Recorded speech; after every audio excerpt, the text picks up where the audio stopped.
Welcome to Picks with the Professor, the show where a real statistics professor gives you sports betting picks. This is college basketball, Saturday, March 2nd, Cousin Jared, our last giant Saturday slate of this season. Next Saturday will be large, but because we will be dealing with some of the conference tournaments, it will not be quite as large. As a trade-off, we will get a lot of Thursday and Friday day games, though, which will be a lot of fun for everybody. That will make up for it. But more importantly, happy Texas Independence Day for those that celebrate. Yes, there you go. Of course, we thankfully we are getting this, recording this on March 1st at 11 p.m. Eastern, so we're almost there. Yeah. And so we whoever watches this will get to celebrate in its full glory for the full 24 hours. Yes. We have again, as always, another great Saturday slate, and we'll make note of a quick change, which is simply that we've talked a long time about the wrong team favored games, and so we're going to denote those officially as A grades. If you have a B grade wrong team favor, we're going to give that kind of the extra bump. And so that'll give us a few more A grade sides. So we'll see how that goes. Here, as we wrap things up, those have been our strongest plays. And so we're going to see if we can't roll with that. And really not much of a change there. Like those have generally been what we have been eyeing as the plays of the day all season. Yep. And those have done well. So a change in name only, I would say. Yep. Which is a perfect start, though, to this show, because we're going to do Illinois, Wisconsin here, and an A grade side play on Illinois. It's a wrong team favored game. Model says Illinois wins this 63% of the time. Going on the road is not the easiest thing to do, but apparently playing basketball is not the easiest thing to do for Wisconsin as of late. They were looking so great, and they've really struggled here with regards to playing basketball as of late. They are home. It's about the only thing they've got going for them at this point. Illinois, fantastic on offense. Plus 118 is way too good to pass up here. Cousin Jared, what are your thoughts on this game? I look at Wisconsin, and I want to agree that they haven't played well lately. But when you look at who they've lost to, Nebraska, Purdue, Rutgers on the road, Iowa on the road. Okay, the Indiana loss was pretty bad. I'll give you that. That's very bad. But like, I'm not super concerned about Wisconsin, but you flip it around and I'll look at Illinois and it's like, well, Illinois has been playing better, but you look at who they've beaten: Michigan, Maryland, Iowa, Minnesota. It's like, that's not exactly the murderer's row of Big Ten teams either. But I feel like if it feels like I'm on the fence here, I feel like that's a perfect way to lead up to this pick. I'm getting plus odds with one of these teams. Like, to me, this feels very toss-uppy. To your point, wrong team favored, whatever. It seems 50-50. We're getting good plus odds on Illinois, and that's really all that I need to know. Yeah, 2 wins in the entire month of February for Wisconsin, 6 losses. The one you also forgot to mention was at Michigan, which has been pretty bad as well. The other thing that I've been thinking about this with Wisconsin is maybe they weren't that good to start with. We were skeptical here that they were that good. They had that really good win at Marquette, and I'm pretty sure at the time we kind of chalked that up to rivalry game, big intense game there. Who knows? But they had already lost by double digits at Providence on the year. They got beat pretty handily at home by Tennessee in a game that we had Tennessee. They got smoked against Arizona, a game we had Arizona. They beat Iowa at home. Not sure if that means a ton. They beat Nebraska at home. Okay. They beat Northwestern at home. That's not bad. They don't really have a lot of great wins in the season. At Minnesota is okay. They did take both games from Michigan State, but I mean, there's really just not a lot to love about what we've seen from this Wisconsin team on the totality of the year. And there's just more bad than good. Like Illinois, you might argue not playing the toughest competition. I would argue that Wisconsin's probably in that same boat, which goes back to, like you said, plus odds, is too good to pass up. And it's one of the things that you like to talk about a lot, which is the A grades and the larger edges where we like them, is we know that if we're off a little bit, we have some wiggle room. And so even if Illinois shouldn't be 63% to win this game, even if it really is only 50% at plus 118 is a good play, right? If you and I could go up to the roulette wheel and do that, we would make that bet over and over. We'd push that button as many times as they let us at 50-50 to get plus 118, because that's a strong long-term play. That's what we're all about here. So we're going to start off with Illinois at plus 118 A grade pick. But as always, remember, shop around for the best price possible. You can do that with multiple books. One of the ones you can do that with is BetUS. Check them out if you have not yet. Cousin Jared, the last time we were on the show, we had a new video. BetUS mentioned Gambler's Insurance. Hey, if you lose money at the end of the month, you get a little bit of it back, right? Who doesn't love something like that? Yeah. Now you get the three 125% bonuses on your first 3 deposits. So a lot of ways to get extra money over there at BetUS. Check them out if you have not yet. BetUS, America's favorite sportsbook and casino. Live betting and racebook. We're celebrating 30 years with a historic offer. A 125% sign-up bonus on your first 3 deposits. Plus 10% gambler's insurance. Get started today. BetUS, where the game begins. And that'll take us to another Big Ten game, Iowa and Northwestern. Again, if you aren't with us yet on Dub Club, there's still time to get in for all the fun that's happening in March. All hockey stuff that we got going on, and of course baseball just around the corner. Here's a sneak peek of what you will get there if you want to pause and kind of soak in all the numbers, all the data, all the information on Iowa and Northwestern. Northwestern, of course, is at home. They are favored in this game. They should be slight favorites. Both these teams are decent. Both these teams are okay. Both of them have had some upsides and some downsides. Of course, Iowa on the road is always a little bit scary. We are not here to talk about that, though. Instead, we are here to talk about the total. Of course, though, as a reminder, you can get a ton of extra picks, all the A grades over on Dub Club. That QR code there in the corner of your screen will get you set up with $5 off your first month, as will the link in the show description. But to it now. Officially here, Iowa and Northwestern, you can see the traditional slide there. Iowa's really good on offense. Northwestern, pretty good on offense as well. Cousin Jared, we've been cooling a little bit on some of these overs. It seemed like Baylor is a good example of one that, maybe playing a little bit. Some of these Big Ten teams really a little bit less so here as of late. Iowa and Northwestern are not those two teams. Northwestern plays slow, but is really good on offense, and Iowa just wants to play fast with everybody. Not really concerned about the location of this game. It's just hard to see this game staying in the 140s. Over 152 offers really good value. Of course, you could land at 150, 151, but the average college basketball game still, at this point, still around 145 points. I don't know how you look at these two teams and think we're going to be anywhere near normal. These are two teams that have been great for the overall season long. No reason to stop. Now, A-plus grade on the value. Remember, the A-plus grade does not guarantee success. It is not a lock. There are no such things in sports betting. All we are saying is that the number of 152 increases the probability of success. So we want to put a little bit more on it. It's a little bit more valuable. And if this number was 153 or 154 or 155, I'd still play over 155. I just would play it for a little bit less because we're getting an extra few winners in those lower 150s makes this more likely to win. Not 100%, though. That said, we do love this one. Cousin Jared, tell us more. Anytime you can talk about Boo Booey. I mean, you got to take the opportunity to talk about Boo Booey. Northwestern, I think, probably doesn't get enough credit for how good their offense is, and I think that's probably just a byproduct of playing in the Big Ten. There's their pace and the pace of most of the other teams in the Big Ten. But when you look at some of the faster paced teams they have played in the Big Ten this season, or good offenses, either way you want to look at it, when they've played Illinois, Nebraska, and Purdue, and they've played Nebraska twice, all of those games have gotten to at least 144. None of those teams play as frenetically and as off the wall as Iowa does. And so we're just asking them to do a little bit more than what they've done in those Nebraska games, really. Purdue game went way over this number. So did the Illinois game.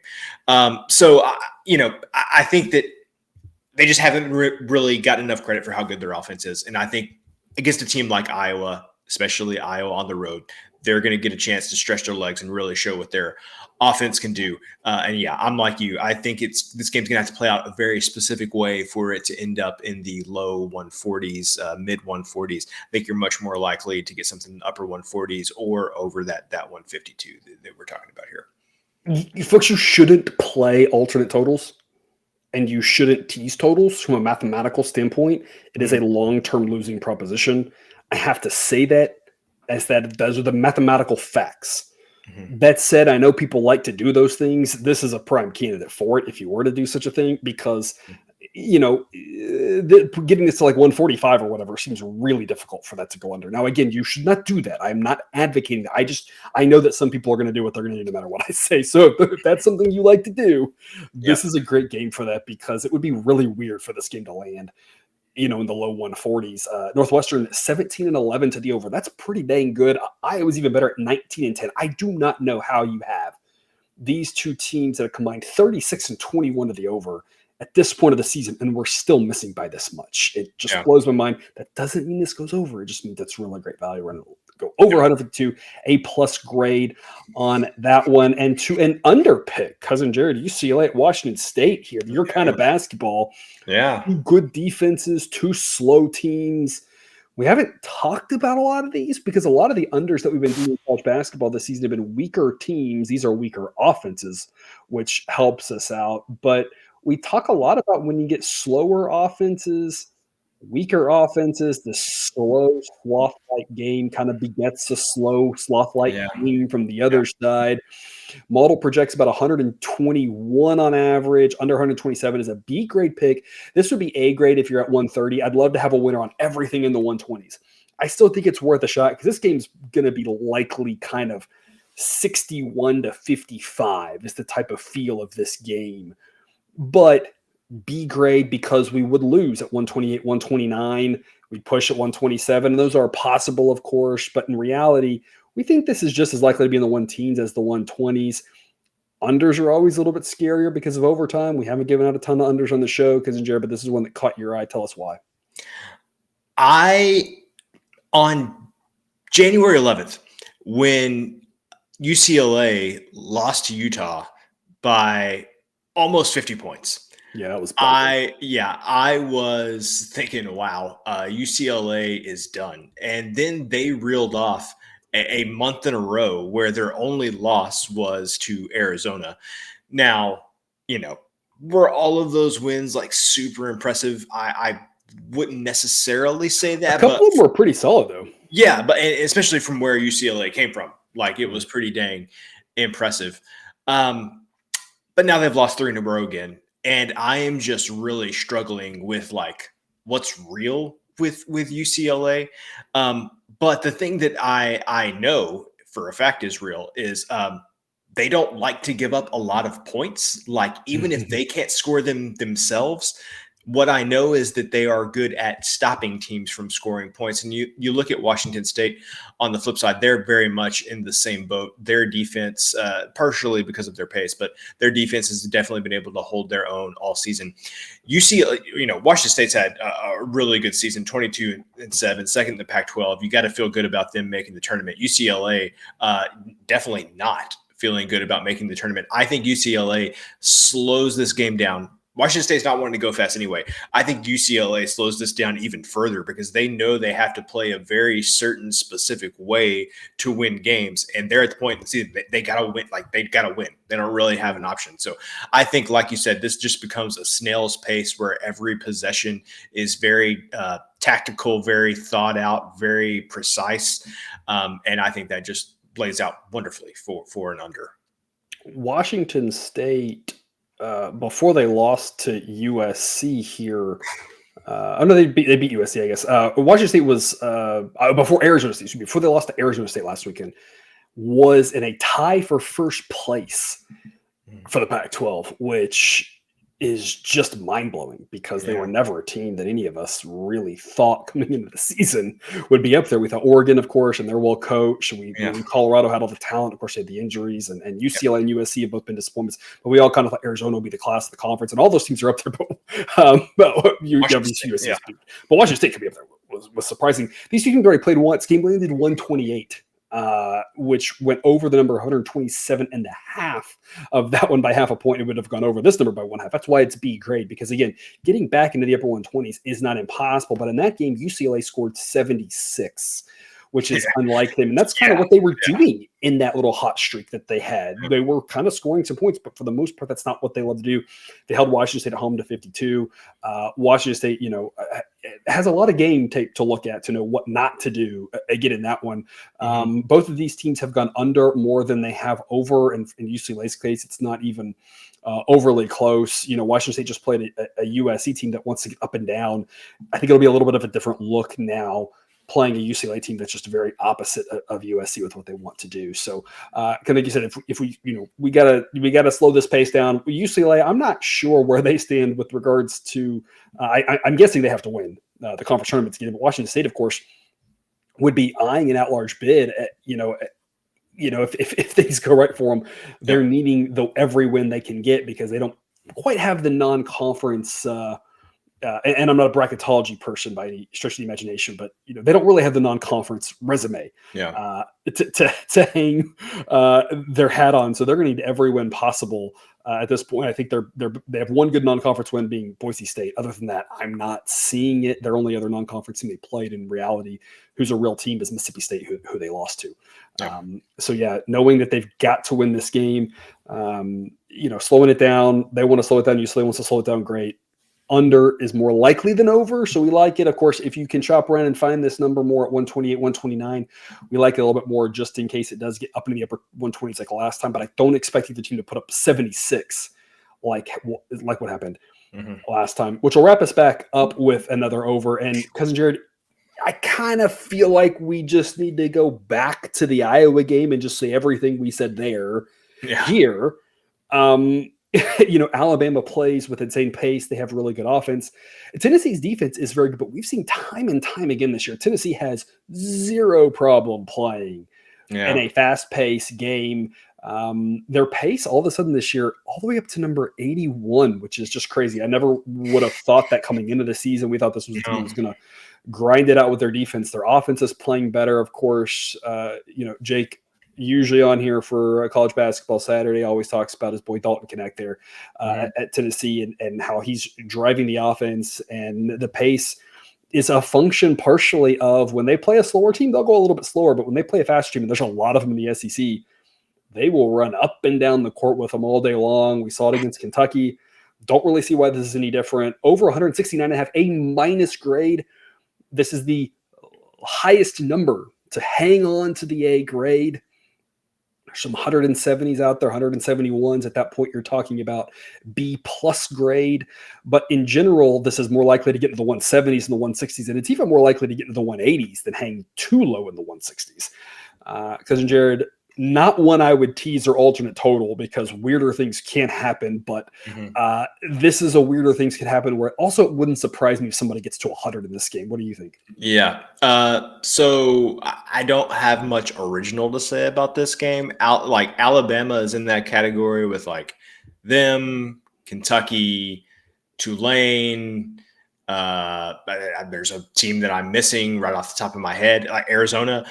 They just can't. Wright State. Yeah, Wright State. They just can't set these totals high enough for these teams. It's it's on the cusp of what statistics and probability can come up with. That's really all I have to say on the Alabama side. An interesting factoid. You mentioned Jake's boy there, Mr. Connect. He has scored at least 30 points in 5 conference games at this point. The first 4 times that happened, they occurred in back-to-back games. So he had back-to-back games of 30 points, back-to-back games of 30 points, and he scored over 30 points the last game. And so I think he is due for another big game. And as if a team needed any help scoring points against Alabama, I think when he gets hot, it usually carries over at least one more game. And so I think he has another big game. I think Tennessee puts up lots of points. I think Alabama puts up lots of points. I think this one's going to be just a score fest. I was going to say, I don't think you're going on a limb too much saying that Tennessee's best scorer is going to have a good game. I'll score a bunch of points against Alabama. But Cousin Jared, is this your first ever subtly recommended same game parlay, take the over and put that with Dalton Connect's over? I have no idea anything about that because I don't do same game parlays really. No, that's exactly what I'm saying because that is what I'm going on a limb saying that he is going to score more than 30 points again. Right. Yeah. There you go. and that's because that's what he's done this season. But like a person scoring 30 points against, Alabama, not surprising, right? Right. Of course. Alabama 21-7 to the over this year. I don't know what we're doing, what the books are doing, what the sharps are doing, what the market's doing, whoever's. It doesn't really make a lot of sense why we just have not figured this out yet with Alabama. It doesn't mean they've gone over every time, of course. It just means for the most part, we're loving it. We're making a lot of money off it. Tennessee 16-11-1. So Tennessee's gone over a lot as well. Like I said, it's kind of a lather, rinse, repeat from what we talked about with the Iowa Northwestern game. Northwestern goes at a slower pace. Tennessee goes at a slower pace. Obviously, we're talking about 17 points more here. So Tennessee's pace is a lot faster than Northwestern. So this is not a situation where it's 1-to-1 comparable, but you have a slower team that's still getting over and a faster team that's getting over playing each other, and the books just for whatever reason are giving us a number that's too low. Again, no guarantees here, but this game could easily land in the easily in the 170s, 180s, even 190s. Would not be overly surprising. That is our show here. Of course, more picks on Dub Club, more A-grade picks, plays of the day, all sorts of goodies over there. Cousin Jared, back from your video issues there. Do you have any parting words for the people here heading into the weekend? How is it possible that this is like the last big Saturday of college basketball? Like, where did the college basketball season go? Yeah. Like, it's a grind, but then at the same time when it's over, it's like, really? It's over already? It is a little quicker. It's more like 4 months, whereas baseball, does drag on a little bit longer for us. So, one last big Saturday, another solid one the Saturday after this. We've been mostly not doing Friday college basketball shows because the Friday slates have just been really weak. It's been really hard for us to find games to talk about that we really like and want to recommend to people. Hopefully that changes next week with all the conference tournament games. We'll have a whole lot more on our options to choose from next Friday. Yeah, and who can we talk to get that fixed? I mean, why is the Friday college basketball slate so bad? Like, at least have like 20 games. Like, I don't know why we're having like 10 games, but 30, 40. Yeah, I don't know. It doesn't make any sense because, and there's people on Twitter who talk about this all the time that, rather some of these small schools, it's the mid-majors really. Like, it doesn't really matter if you're like, no offense, but if you're the MAC or the MEAC or the SWAC or the whatever, right? Like, it doesn't really matter when you play the OVC. It doesn't really matter the Pioneer League, right? Or the Summit, right? Some of those, it doesn't really matter when you play those. Yeah. But the MACs and the Sun Belt and the Mountain West and these like second tier A10, right? These second tier conferences, maybe Conference USA. If a handful of those got together and played Friday, and be more interesting, and we'd probably watch some of those games. Well, and like on Saturday, we all just ignore them because some of those smaller conferences are still, like what conferences should be, like geographically close to each other. It's not like travel is an issue for a lot of those teams. There's nothing stopping them, in my mind, from playing like a Friday night game. So whatever. I digress. Yeah, here we go. Here we are. Anyway, that's all I got here for you this week. Back next week. Best of luck this weekend. As always, parting words here on the slide on your way out. Check them out if you haven't yet. Some good reminders. Otherwise, again, we'll see y'all next week.